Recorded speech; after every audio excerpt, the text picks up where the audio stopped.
Thank you very much, Honourable Member. I invite Honourable Member Dr. Persaud to address us tonight.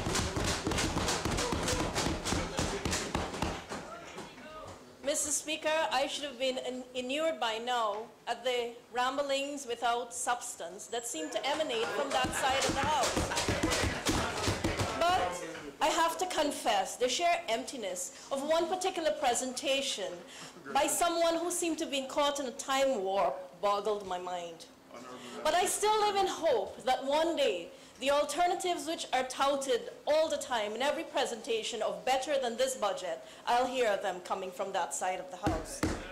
Mr. Speaker, Budget 2014 offers Guyanese a comprehensive and integrated approach to improving the quality of their life. It emphasizes government's commitment to poverty eradication with focus on vulnerable groups and Generation Next.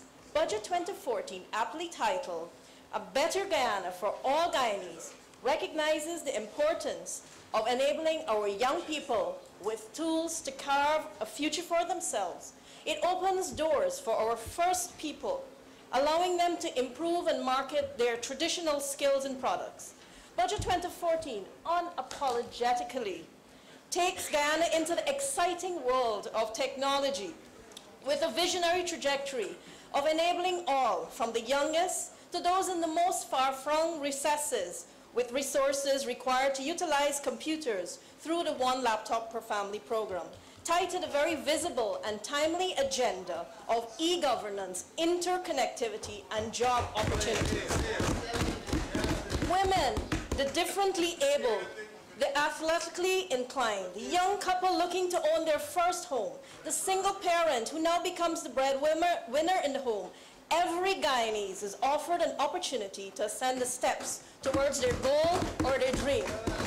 I have to say though, what really gladdens my heart is that Dr. Jagan's name resonated from that side of the house. I have to say that the Dr. Jagan I know would have sat and quietly smiled, because when once in 8 years when he was unable to speak, and you know why, today, not 8 years, teaching, that wasn't it. His words still resonate in the House today from quarters we never would have thought.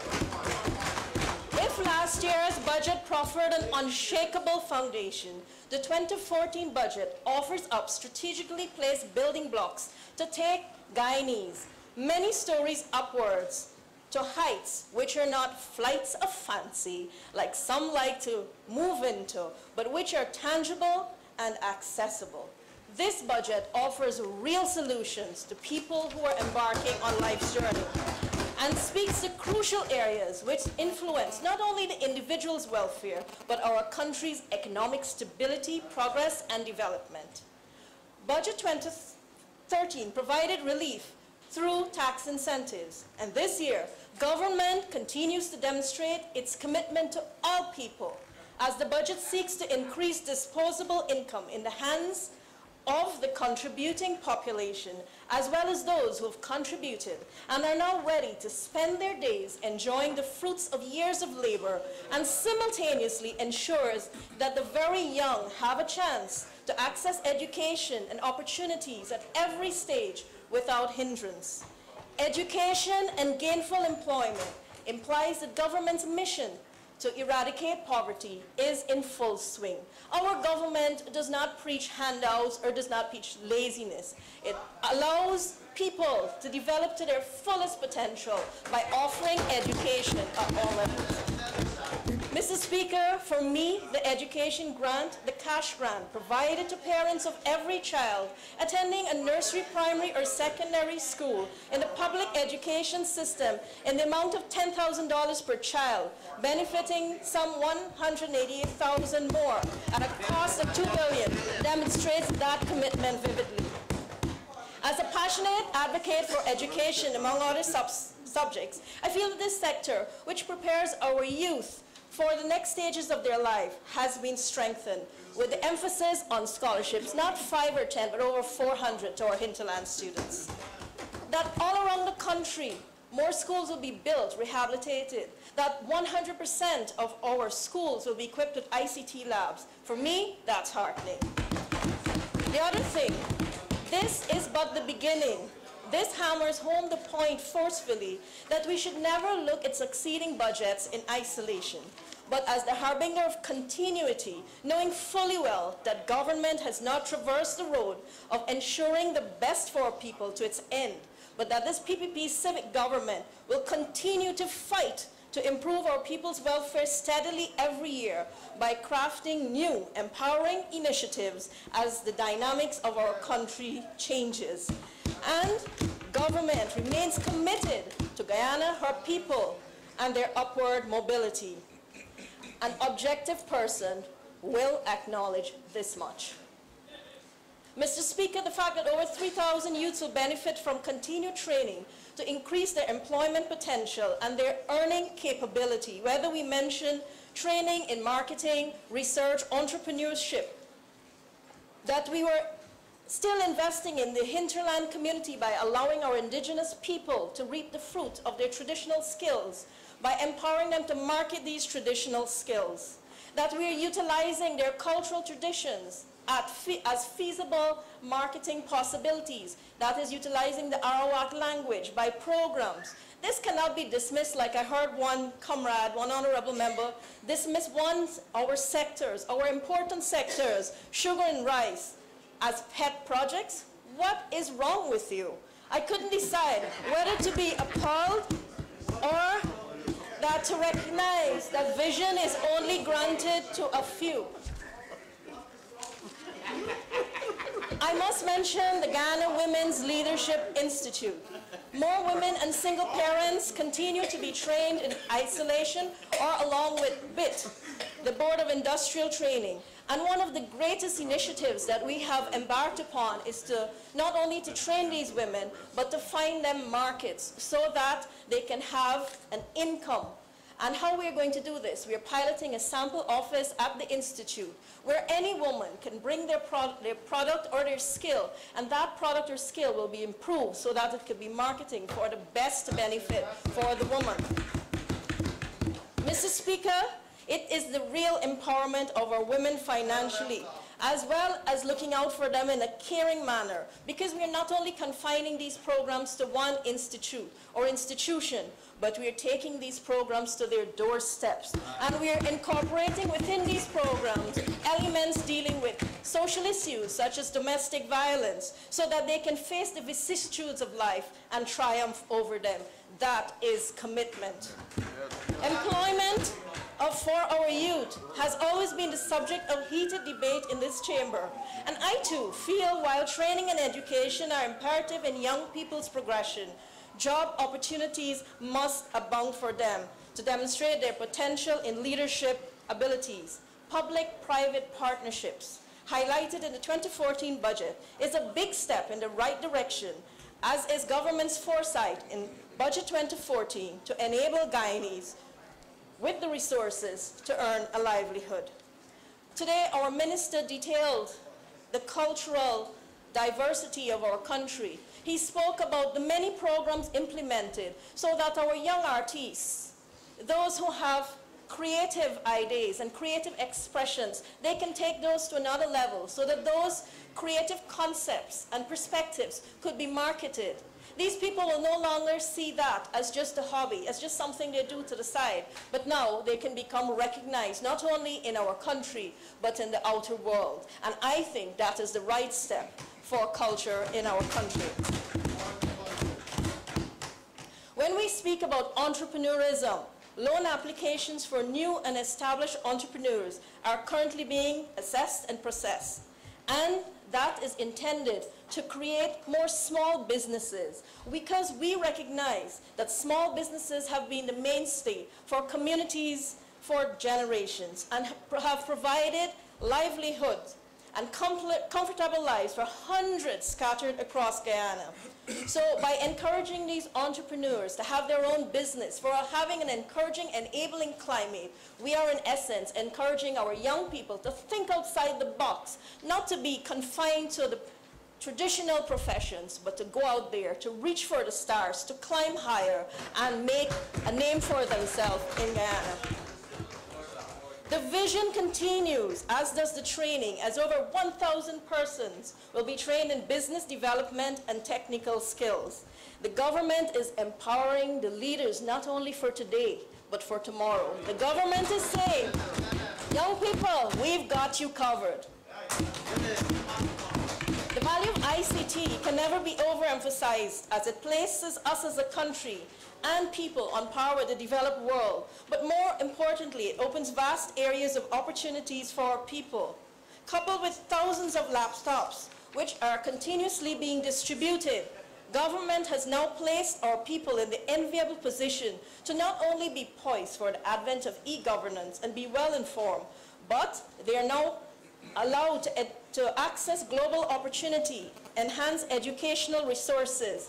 Government, through this, has facilitated the youngster who wants to make his name by accessing the wherewithal to do non-traditional jobs, or someone who wants to work from home, if need be, through the software that will allow those who need jobs to be registered and those who have vacancies to be registered. And this connectivity ensures that those who are in need, their needs will be reached by those who want the skills they offered. The single mother can work from home. That is the power of ICT. The school child who wants to excel in his studies. The elderly who wants to explore income-generating options after retirement. The average Guyanese who wants to connect to her family and relate to world development of opportunities. It's all online. And so will we soon have online degrees offered at the University of Guyana. So please, let us be very objective and rational today. Let us not look at how we can cut and axe and chop. Instead, let us look at how we can be adding to what already exists so that you can, if you really want to do it, better the welfare of all our people. Budget 2014 offers that level of exposure and opportunity, Mr. Speaker. Who can deny that? Hold on. Actually, I do know who can deny that. I am sure you know, Mr. Speaker, all those opportunities can and will become real if they're allowed to.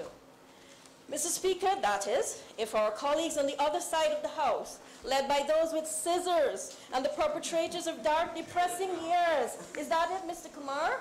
Or was it the lost years? I can't recall. Do not deprive our people of what should have been theirs, as you did last year, by slashing without understanding, compassion, or rationale. Being the eternal optimist I think I am, no, I believe that if, like this government and I, you're serious about progress and you care about my Guyanese brothers and sisters, you will not continue to deny and deprive. You will not relegate them to a time of ineptitude and hopelessness. Guyana has offered the world athletes, sports personalities, who have not only captured fame and medals, but hearts. The Ministry of Culture, Youth and Sport opens new vistas to the young athlete whose dream it is to blaze trails through the athletic track and the National Aquatic Center. Millions have been poured into this area, justifiably so. Why should our youth have to give up their dreams or go elsewhere to access these facilities? They should, and they will be offered those right here at home. Budget 2014 continues to ensure that, from its Community Grounds Enhancement Initiative to the development of professional venues in the arena of sport, I cannot help but applaud the continuing initiative of offering land to our valued and hard-working citizens, police officers, nurses, and teachers to construct their homes. This is in recognition of invaluable service.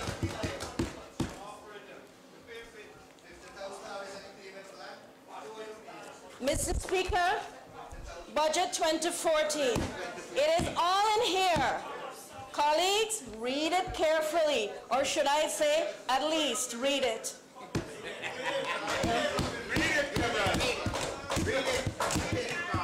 If you're serious, let us hear of the solutions you have, of the better that you have to offer. Let us not go off into flights of fancy, if not heard it as yet. And most of all, let us remember that the welfare of our people must be paramount. As this budget says, a better Guyana for all Guyanese. Do not let what you're offering today be tainted by politicking and partisanship, but let objectivity, maturity, and rationale be the hallmarks of this debate in 2014.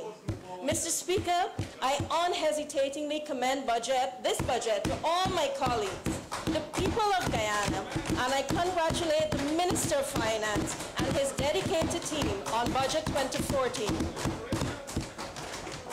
Amongst all of this, I missed one voice, and that's the voice of the late Deputy Speaker. She would have chimed in with her witty rejoinders, and she would have kept everyone busy. I'm sure wherever she is, she's smiling today, because I am sure that she believes that you'll do the right thing and give this budget a chance to provide for people. Mr. Speaker, I say to my colleagues, let us debate. But in this debate, let us be objective. And most importantly, let us fulfill the clarion call of Budget 2014. And it's simple. A better Guyana for all people. Do the right thing. Thank you, Honourable Member. You are exactly 15 minutes. Honourable Members, remarkably, we have completed our set agenda for the day. And I'd like to thank each one of you for your cooperation. Will, subject to the Prime Minister's motion for our adjournment, resume tomorrow. Prime Minister, please. Yes, Mr. Speaker, I move that the House be adjourned to tomorrow at 2 p.m. Honourable members, we stand adjourned until 2 p.m. tomorrow, the first day of April. I believe it is All Fools Day, so no fooling around. At 2 p.m. Thank you very much.